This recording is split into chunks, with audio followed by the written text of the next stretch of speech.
Halo teman-teman semua, jumpa lagi dengan saya Ilham Baris. Selamat datang di channel Promote Shares. Gimana kabar kalian? Semoga selalu sehat, bahagia, dan dompetnya nggak tipis ya. Kali ini kita akan meneruskan lagi merangkum spoiler Renegade Immortal episode 173 ya guys. Dan gak usah berlama-lama lagi, langsung saja gas cuy. Cerita berlanjut.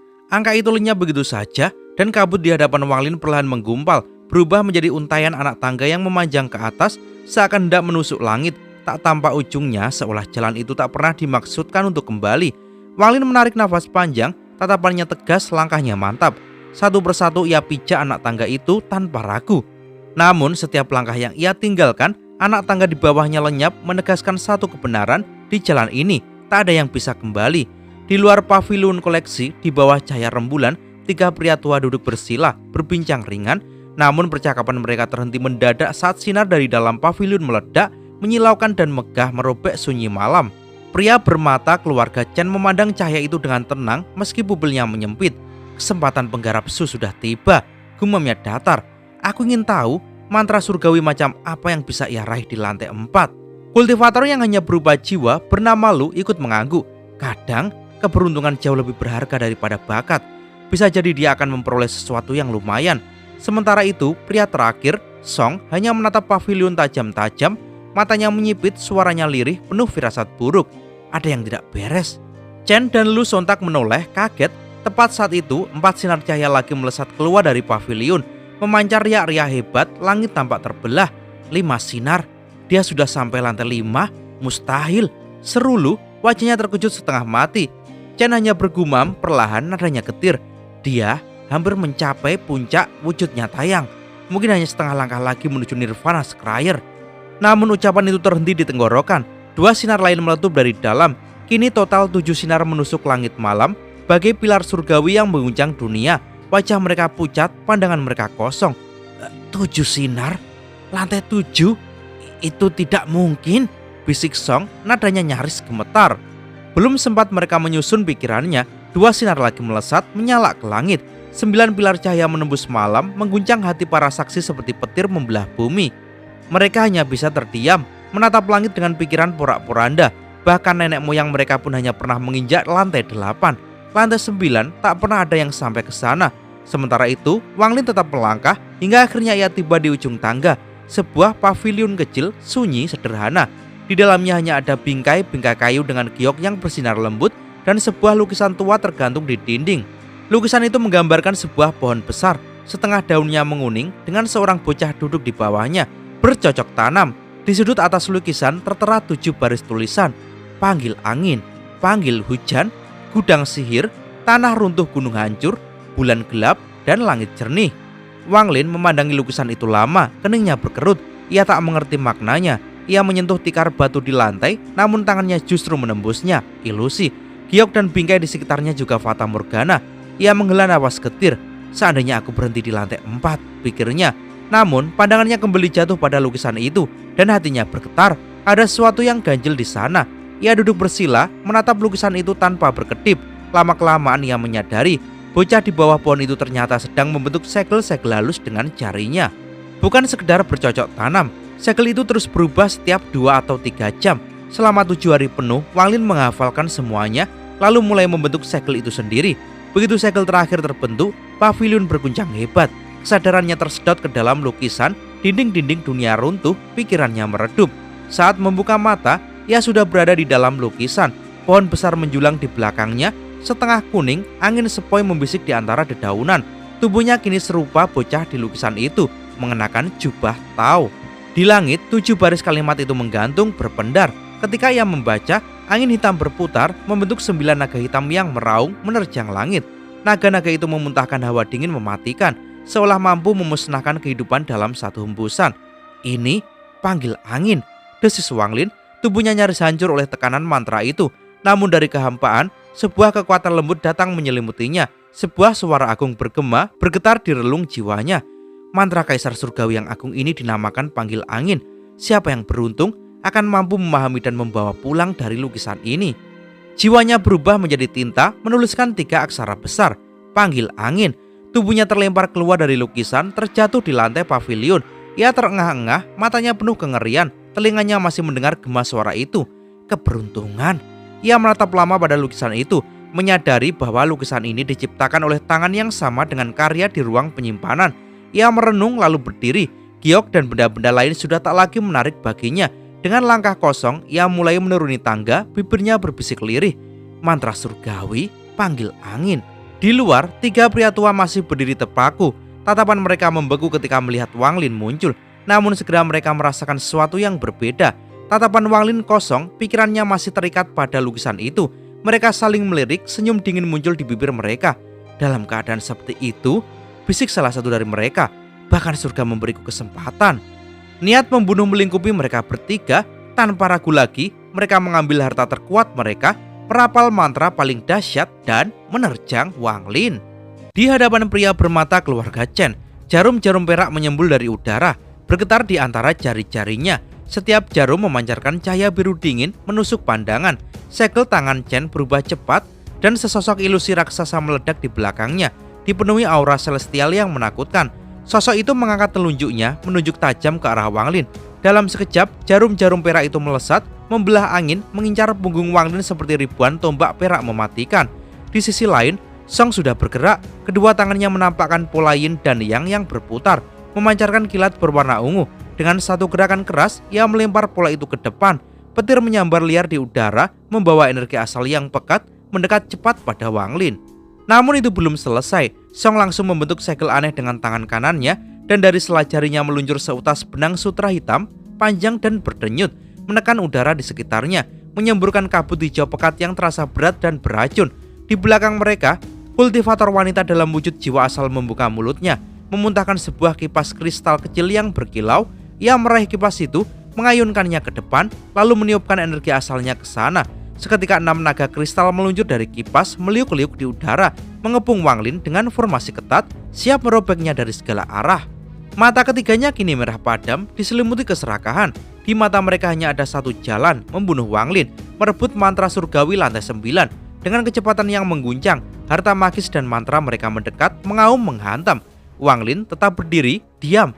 Pikirannya masih terapung dalam bayangan angin hitam yang baru saja ia saksikan di dunia lukisan. Namun saat denting jarum, raung naga, dan gelegar petir makin dekat, jarinya terangkat nyaris tanpa sadar. Dengan nada serak ia berbisik, memanggil angin. Sekonyong-konyong, badai hitam meledak dari telapak tangannya. Angin itu mengamuk, tumbuh, berputar liar, menggulung tanah dan udara dalam pusaran gelap yang membuat langit sendiri seakan mundur.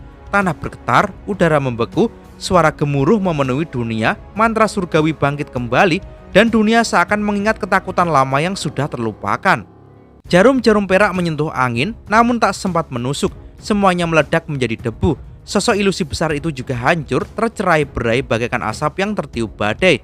Chen menatap dengan ngeri, wajahnya menjadi abu-abu, matanya membelalak. Ini mantra surgawi lantai 9. Tubuhnya bergetar hebat, ia mencoba berbalik, teleportasi, melarikan diri secepat kilat. Namun bahkan teleportasinya tak mampu mengalahkan badai hitam. Tubuhnya muncul kembali dalam hempasan angin, matanya padam, raganya runtuh, jiwa asalnya lenyap seolah lilin yang dipadamkan. Dalam satu helaan angin, Song pun menyusul, pola yin yang di tangannya runtuh. Tubuhnya hancur, jiwanya meraung ketakutan, melesat pergi. Kipas kristal di tangan Lu bergetar keras, lalu hancur dalam dentingan getir. Wujud jiwanya yang sudah rapuh bergidik, lalu mundur panik, terhempas oleh badai yang membuat langit sendiri berguncang. Lalu, seperti tak pernah terjadi, badai hitam itu lenyap begitu saja, sunyi. Udara terasa berat, namun tak ada lagi pusaran gelap. Mata Wang Lin kembali jernih, nafasnya berat, wajahnya pucat, tapi pandangannya tajam. Jadi ini panggil angin. Ia melangkah maju, bendera 1 miliar jiwa terjulur dari tangannya, menebar kabut hitam tebal yang membelit Lu. Dari mulutnya ia meludahkan butir pasir kecil yang segera berubah menjadi cap besar menyala, menabrak jiwa asal Song yang masih mencoba melarikan diri. Cap itu menghantamnya, menariknya kembali dengan paksa. Jiwa asal Song menjerit-jerit, matanya terbelalak, memuntahkan energi asal. Ampuni aku salah, jangan. Namun mata Wang Lin hanya sedingin batu. Dengan satu gerakan jari, jiwa asal Song hancur, berubah menjadi energi asal yang langsung ia serap. Kekuatan itu memenuhi tubuhnya, membuat kulitnya kembali berseri. Ia berbalik pada Lu yang terperangkap dalam kabut bendera jiwa. Cambuk karma melayang, menghantam kabut berkali-kali hingga jiwa Lu menyerah, terguncang lalu tertarik keluar. Keluarga lu? Takkan. Kalimat itu tak sempat selesai. Dengan cubitan jarinya, Wang Lin menghancurkan jiwa Lu lalu melahap energinya. Terakhir, ia menarik keluar jiwa asal Chen dari bendera, menghancurkannya, menyerapnya, lalu duduk bersila di tengah medan pertempuran. Lama ia bermeditasi, nafasnya akhirnya teratur, wajahnya kembali tenang. Saat ia membuka mata, ia meludahkan segumpal udara hitam, tebal seperti asap racun. Mantra ini, gumamnya, sungguh lebih mirip mantra iblis daripada surgawi. Konsumsinya luar biasa besar. Untuk memakainya lagi, aku harus menyiapkan jiwa-jiwa asal banyak, yin dan yang. Wang Lin berdiri perlahan, memunguti tas-tas yang berisi harta rampasan. Pandangannya beralih ke pavilion koleksi, berdiri megah namun sunyi. Sayang, kalau saja pavilion ini bisa kubawa. Tiba-tiba, ia teringat suara dalam lukisan. Tuan Carfrey menggambar lukisan untuk pembukaan pertama koleksi pavilion. Mata Wang Lin menyala, ingatan tentang segel bocah di bawah pohon muncul di benaknya. Ketika dulu ia memakainya, pavilion sempat bergetar. Jantungnya berdegup cepat. Ia berdiri di hadapan pavilion, mengambil nafas panjang, lalu membentuk segel itu dengan kedua tangannya. Dalam sekejap, cahaya membuncah. Pavilion itu bergetar hebat, dinding-dindingnya menciut, menjadi semakin kecil, hingga akhirnya berubah menjadi miniatur sebesar telapak tangan, melayang ringan ke arah Wang Lin. Ia menangkapnya dengan mantap, lalu menatap benda itu lama. Bibirnya melengkung tipis, lalu tawa rendah keluar dari dadanya penuh kemenangan. Tawa yang bergema di bawah langit yang baru saja ditaklukkan oleh badai. Karena aku telah membuat musuh dari 4 musuh besar, aku pasti lebih jahat dari mereka. Dengan tatapan seperti petir, Wang Lin bergerak cepat, menutup fragmen dengan deretan batasan yang licik dan rumit. Ia mencurahkan semua kemampuannya ke sana, menjadikan fragmen itu pondasi untuk melukis jalinan pembatasan demi pembatasan. Proses itu berlangsung hampir 10 tahun penuh, sepi, tekun tak tergoyahkan, hingga akhirnya Wang Lin mencapai ujung fragmen, tepat di titik tempat ia dulu masuk lalu pergi. Batasan yang ia susun rapat-rapat mencegah siapapun masuk, namun tidak menghalangi jalan keluar. Setengah bulan kemudian, Wang Lin dan Li Yuan melesat cepat melewati kehampaan. Tangan kiri Li Yuan tampak perih, energi asal dalam tubuhnya sangat tipis. Namun ia menatap Wang Lin dengan senyum masam. Saudara Su, katanya, aku menempatkan lebih dari 10.000 pembatasan di tepi fragmen. Jika keempat keluarga besar tidak mengirim para pembangkit tenaga, mereka takkan mudah menghancurkannya. Begitu Wang Lin keluar setengah bulan lalu, Li Yuan segera muncul. Atas permintaan Wang Lin, ia menyegel fragmen itu sepenuhnya, bukan dengan pembatasan keluarga Li, tetapi dengan banyak macam batasan lain, mencampurkan semuanya jadi jebakan yang sulit diurai. Wang Lin berkata datar, Saudara Li, urusan di alam surgawi sudah selesai. Lebih baik kita cepat pergi. Ia menyentuh tas penyimpanannya, mengeluarkan sebuah tungku guntur dengan gerakan santai. Setelah membunuh banyak orang, mendapatkan satu tungku seperti itu bukanlah hal sulit baginya. Li Yuan yang tak menyangka akan pergi secepat itu sempat bertanya ragu. Saudara tidak akan memeriksa fragmen dengan fluktuasi energi spiritual surgawi? Namun, Wang Lin hanya menggeleng, matanya menatap jauh ke dalam kehampaan. Aku tidak akan kembali. Ia masih mengingat pusaran 5 warna di lorong itu. Perasaan buruk merayap di hatinya. Lagi pula, ia sudah berhasil merebut pavilion koleksi. Kegembiraan itu saja sudah cukup memenuhi pikirannya. Setelah mengambil harta sepenting itu, yang ada di benaknya hanya pergi secepat mungkin. Ia juga tidak memberitahu Li Yuan tentang pavilion koleksi. Masalah itu terlalu besar. Dengan sifat hati-hati Wang Lin, sebelum ia benar-benar yakin, ia tidak akan membocorkannya pada siapapun. Li Yuan merenung sejenak lalu mengangguk. Baiklah, kita hanya bisa keluar lewat gerbang celestial. Hanya di sana tunggu guntur bisa bekerja. Wang Lin mengangguk. Ia sudah mendengar soal ini dari Seng Honghu. Maka mereka pun melaju cepat menuju barat, tempat gerbang berada, jauh dari posisi mereka sekarang. Namun, saat mereka berdua terbang di tengah kekosongan, sebuah perubahan besar mulai terjadi di alam guntur surgawi. Di 4 fragmen yang berbeda, fluktuasi energi spiritual surgawi yang dahsyat menarik ribuan penggarap. Hampir semua kultivator di alam itu telah mendengar tentang gelombang energi tersebut dan mereka segera menuju ke salah satu dari 4 fragmen. Di setiap fragmen, sebuah batasan kuno muncul di antara gunung-gunung di dalam reruntuhan membungkus dataran luas. Dari batasan-batasan itu, energi spiritual surgawi menyembur keluar. Para master pembatasan berkerumun bersekutu untuk membongkar formasi itu satu demi satu. Di fragmen barat, Seng Honghu berdiri sendirian di dataran, menatap batasan kuno selebar 10.000 kaki yang memancarkan cahaya. Ratusan penggarap telah berkumpul di sekitarnya. Dalam kelompok-kelompok kecil, para master sibuk memecah formasi dengan serius. Seng Honghu mengerutkan kening. Ia ingat jelas, beberapa bulan lalu tempat itu kosong, tanpa batasan apapun. kenapa kini tiba-tiba muncul formasi sebesar itu. Saat ia merenung, sebuah sinar cahaya meluncur cepat dari kejauhan, diikuti 10 lebih kilatan energi pedang yang menghantam tanah. Orang yang memimpin rombongan itu adalah Zhang Kongli. Dengan senyum tipis, ia datang ke hadapan Seng Honghu dan menangkupkan tangan. Saudara Seng Hong datang lebih pagi. Seng Honghu menatapnya dingin. Justru kau yang datang terlambat. Zhang Kongli terkekeh lalu berdiri di samping Seng Honghu memandang batasan di kejauhan. Tahu siapa yang kutemui di jalan? Aku tidak peduli, balas Seng Honghu datar. Namun Zhang Kongli hanya tersenyum misterius. Itu senior. Mata Seng Honghu seketika menyala. Benarkah? 100% benar. Senior bilang ia akan datang ke sini jika sempat. Mata Seng Honghu berbinar. Kini Zhang Kongli tampak jauh lebih menyenangkan di matanya. Kalau begitu, benar juga. Dengan kepribadiannya yang aneh, ia pasti tertarik pada tempat ini, gumamnya. Mereka berdua berdiri diam, menatap formasi yang semakin bergetar. Para kultivator di sekitarnya menyerbu masuk, satu demi satu terperangkap dan binasa di terowongan yang runtuh. Dinding-dinding bercahaya merah menyala menelan tubuh mereka. Fragmen utara runtuh lebih dulu, jeritan bergema, terowongan runtuh dilap cahaya merah. Fragmen timur menyusul, pusaran 5 warna muncul lalu meledak, menelan para penggarap. Fragmen selatan mengalami nasib serupa. Alam guntur surgawi berubah jadi lautan darah. Kini formasi di fragmen barat, tempat Seng Honghu dan Zhang Kongli berada, mulai retak. Energi spiritual memancar seperti pilar cahaya. Para kultivator tak sabar menerjang masuk hanya untuk hancur di dalam terowongan. Seng Honghu dan Zhang Kongli hanya saling pandang, melihat keraguan yang sama di mata masing-masing. Formasi ini terlalu mudah rusak, bisik salah satu dari mereka. Tiba-tiba 9 fragmen di alam guntur surgawi berguncang keras. 9 formasi bercahaya merah menyala di tanah, terukir dalam-dalam, memancarkan aura yang mengerikan. Salah satu fragmen runtuh seluruhnya, bukan karena serangan dari luar, melainkan dari kekuatan mengerikan yang dilepaskan dari dalam. Dari reruntuhan itu, sebuah lengan terputus muncul, disegel selama entah berapa lama. Setelah 9 segel terbuka, lengan itu bebas melesat menuju pusat alam guntur. Bersamaan dengan itu, 7 fragmen lain hancur, menyemburkan bagian-bagian tubuh yang lain. 2 lengan terputus, 2 kaki, tengkorak dengan mata kiri yang berkilau, dan batang tubuh yang terbagi menjadi 3 bagian. Tengkorak itu tersenyum dingin melahap siapapun yang dilewatinya. Setiap jiwa yang dimakannya membuat mata kirinya bersinar makin terang. Bagian-bagian tubuh itu melesat jauh lebih cepat daripada para penggarap, seperti teleportasi, meninggalkan bayangan-bayangan di kehampaan. Sementara itu, Wang Lin dan Li Yuan terus bergerak ke barat. Namun aura kelam mulai memenuhi ruang. Kabut tipis namun penuh tekanan menyelimuti sekeliling mereka. Li Yuan sempat mengerutkan kening, hendak menyebar indera ilahi, ketika tiba-tiba cahaya merah menyala di kejauhan.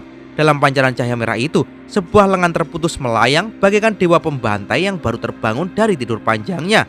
Wang Lin segera meraih Li Yuan dan menyeretnya ke belakang. Matanya menyala seperti kilat saat menatap lampu merah yang menyala di kehampaan. Di dalam cahaya merah itu, sebuah lengan terputus tertutup darah dengan 5 jari kurus bagaikan cakar iblis, perlahan-lahan bergerak.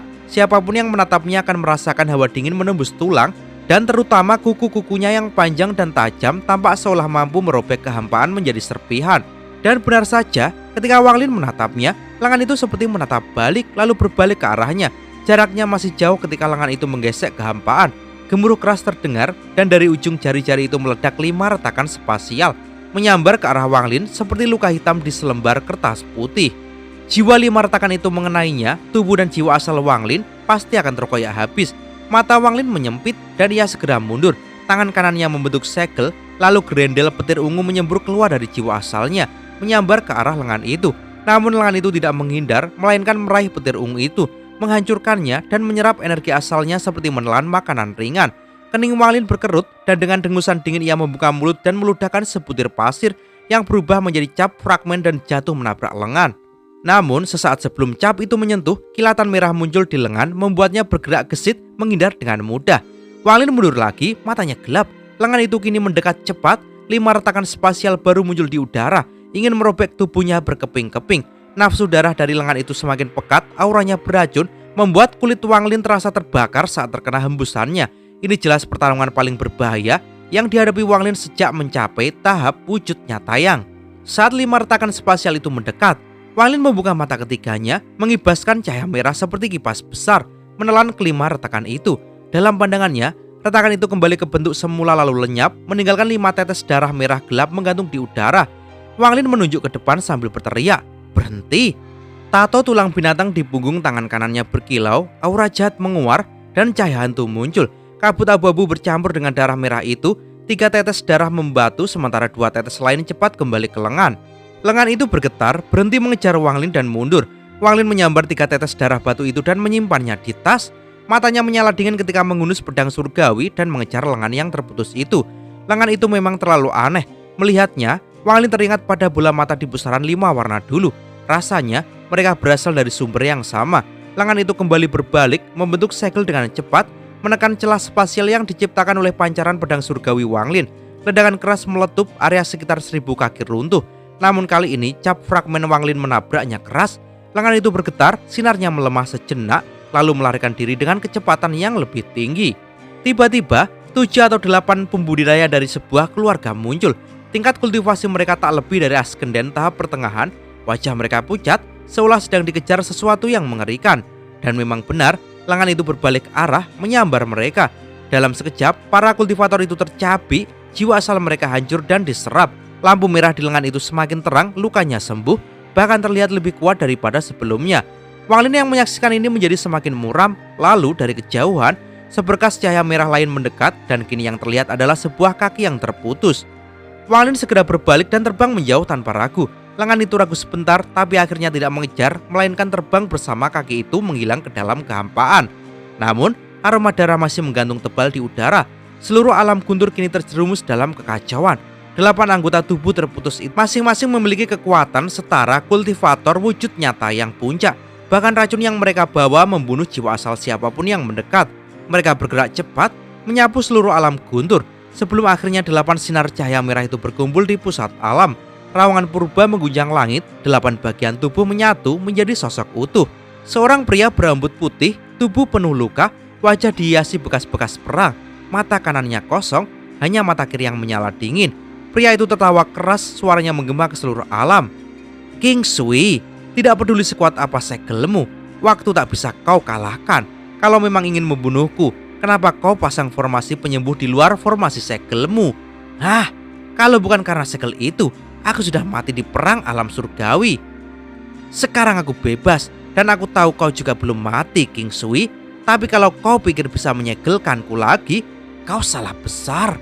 Pria itu terbang cepat ke sebuah fragmen, yang kebetulan adalah fragmen yang dulu disegel Wang Lin dan Li Wan. Satu telapak tangannya menekan, seluruh fragmen runtuh, api merah menyala, dan sebuah mata muncul dari reruntuhan. Ia mengambil mata itu dan menempelkannya di rongga matanya yang kosong. Mata kanan sudah kembali, meski hanya tersisa sedikit energi dari pedang alam surgawi. Aku butuh waktu untuk mengisinya kembali. Tapi sebelum itu, aku harus memulihkan diriku. Dan para junior yang berkeliaran di sini akan cukup untuk jadi santapanku. Ia menyeringai ngeri. Tapi pertama-tama, aku akan menutup gerbang langit supaya tak ada yang bisa kabur. Tubuhnya lenyap ke dalam kehampaan. Sementara itu, Wang Lin menggenggam Li Wan erat-erat, terbang lurus ke arah barat. Tatapannya gelap, firasatnya buruk. Alam guntur kini benar-benar menjadi medan jagal yang mengerikan. Kita harus keluar dari sini secepatnya, bisik Wang Lin dingin. Di sepanjang jalan, mereka melihat banyak pembudidaya lain. Semua juga menuju gerbang surgawi. Tak ada yang berbicara, hanya cahaya-cahaya tubuh melesat seperti hujan meteor ke arah barat. Gerbang surgawi mulai tampak di kejauhan. Sambaran guntur merah turun dari langit. Para kultivator mulai menggunakan teleportasi demi mempercepat langkah. Namun tiba-tiba kabut merah pekat menyerbu seperti ombak dan suara serak menggema. Tak ada yang bisa pergi. Seseorang muncul dari dalam kabut itu. Pria berambut putih, tubuh seperti sekantong tulang, matanya merah menyala. Satu langkah kecil darinya membuat tekanan dahsyat menyapu seluruh area. Beberapa kultivator askenden langsung hancur menjadi kabut darah. Tubuh dan jiwa mereka dihirup habis olehnya. Para kultivator zaman ini, energi asal kalian terlalu sedikit. Bahkan setelah kuubah jadi energi surgawi, masih tak ada artinya. Tapi tak masalah, akan kusesap semua sampai aku pulih sepenuhnya. Ia menyeringai, lalu mengulurkan tangan lagi, siap memulai pembantaian berikutnya. Dan cerita pun bersambung. Pesan dari episode ini, setiap perjalanan punya ujiannya sendiri. Seperti Wang Lin yang terus melangkah meski jalannya sunyi dan penuh badai. Di ujung tangga, dia menemukan bukan hanya kekuatan, tapi juga dirinya sendiri. Begitu juga kita. Kadang yang paling berharga bukan apa yang kita capai, tapi keberanian kita untuk terus berjalan. Terima kasih sudah mengikuti perjalanan kali ini sampai akhir. Saya Ilham Haris beserta seluruh jajaran leluhur sekte Purnomo The Series pamit undur diri. Sampai jumpa di episode berikutnya. Dan gas cuy.